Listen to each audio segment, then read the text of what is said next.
friends, welcome to Madras Samayal. இந்த கோடை காலத்துல நம்ம இன்னைக்கு குளு குளுன்னு குல்ஃபி எப்படி பண்றதுன்னு பார்க்கலாம். இப்போ வந்து மாம்பழமும் சீசன்ல இருக்கறனால நான் இன்னைக்கு வந்து மாம்பழம் வச்சோம் எப்படி குல்ஃபி பண்றதுன்னு காமிக்கிறேன். இந்த குல்ஃபி பண்றதுக்கு வந்து தண்ணி சேர்க்காத கெட்டியான பால் எடுத்துக்கோங்க. நான் இன்னைக்கு 3/4 லிட்டர் பால் எடுத்துர்க்கேன். இது வந்து 3 கப் பால்.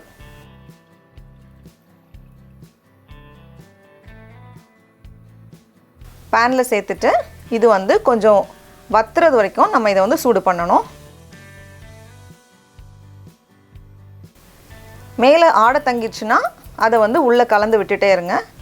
ஆடையை வெளியே எடுத்துறாதீங்க. மிதமான சூடுல வச்சுக்கோங்க. அப்பப்போ கலந்து விட்டுட்டே இருங்க அடி பிடிக்காம இருக்கிறதுக்காக. இப்போ ஒரு 15 நிமிஷம் போல ஆகியிருக்கு. பால் வந்து நல்லா குறஞ்சிருக்கு. இதுல வந்து 1/4 கப் போல condensed milk சேர்க்க போறேன். condensed milk சேர்க்காமையும் பண்ணலாம். condensed milk சேர்த்தா இன்னும் கொஞ்சம் க்ரீமியா இருக்கும். அதனால தான் condensed milk சேர்த்துக்கிறோம். 1/4 கப் போல milk maid, 4 டேபிள் ஸ்பூன். கூடவே 1/4 கப் போல சர்க்கரை.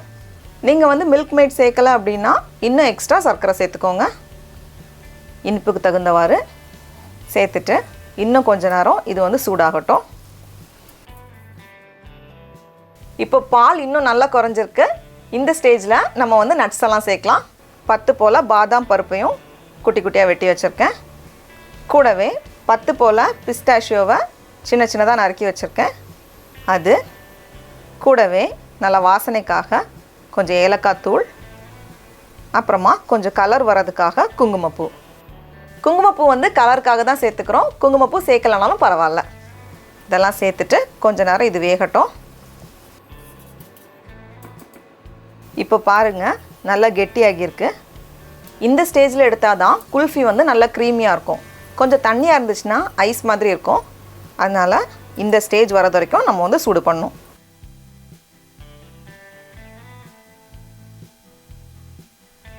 இது நல்லா ஆறுனதுக்கு அப்புறமா டம்ளர் இல்லனா உங்ககிட்ட குல்ஃபி மோல்ட் இருந்துச்சுனா அது பயன்படுத்திக்கோங்க. டம்ளர்ல ஊத்தி வச்சிருங்க. ஊத்தி வச்சிட்டு மேலே வந்து மூடி வச்சுக்கோங்க. ஏதாவது ஒரு பிளாஸ்டிக் ஷீட் இல்லனா வந்து அலுமினியம் ஃபாயில் வச்சு மூடி வச்சுக்கோங்க. மூடி வச்சிட்டு ஐஸ்கிரீம் குச்சி இருக்கும்ல அதையும் நடுவுல வச்சிரலாம். அவ்வளவுதான்.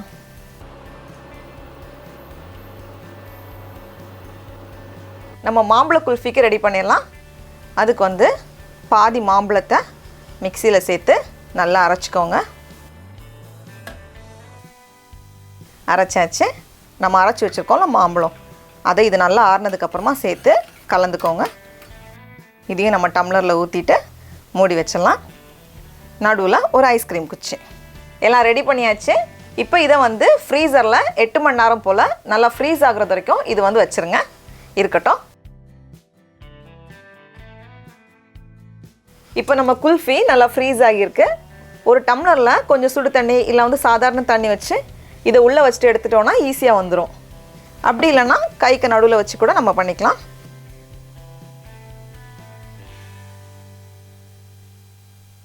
பாருங்க எவ்வளோ அழகா வந்திருக்குன்னு. டடா!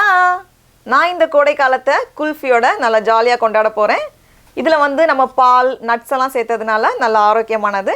இப்போ நம்ம டேஸ்ட் பண்ணி பார்ப்போம். நல்ல க்ரீமியாக ரொம்ப நல்லா இருக்கு. நீங்களும் கண்டிப்பாக இந்த குல்ஃபியை வீட்டில் ட்ரை பண்ணி பாருங்க. உங்களுக்கு இந்த வீடியோ பிடிச்சிருந்துச்சுன்னா மெட்ராஸ் சமையலுக்கு சப்ஸ்கிரைப் பண்ணுங்க. நாவின் சுவை அரும்புகள் மலரட்டும்.